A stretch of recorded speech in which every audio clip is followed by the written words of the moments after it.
ধর্মনগরের Montala Dharmapur school থেকে চুরি যাওয়া বাইকটি উদ্ধার করে ধর্মনগর থানার পুলিশ। চুরি যাওয়া বাইকটি রাতেই পুলিশ উদ্ধারের সাথে অভিযুক্ত চোরকেও গ্রেপ্তার করা হয়েছে। বাইকের মালিক কামেশ্বরের বাসিন্দা বিশ্বজিৎ পাল। তিনি ধর্মপুর স্কুলে কাজ করতে এসেছিলেন। কাজের ফাঁকে চোর তার বাইক নিয়ে পালায় বলে অভিযোগ। আমরা শুনবো ঠিক কি জানা যাচ্ছে এ ব্যাপারে। গতকাল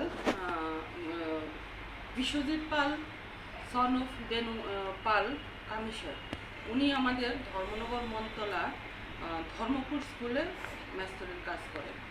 উনি সন্ধ্যার দিকে আমাদের থানায় এসে মৌখিকভাবে ইনফর্ম করেন যে ওনার পালসার 125 বেয়ারিং নাম্বার হচ্ছে আপনার TR05G 5659 বাইকটা হারানো, মানে ওইখান থেকে পাওয়া যাচ্ছে না। তারপর আমরা এই সিক্রেট ইনফরমেশনে আমার অফিসার সহ স্টাফ আমরা এটা করি।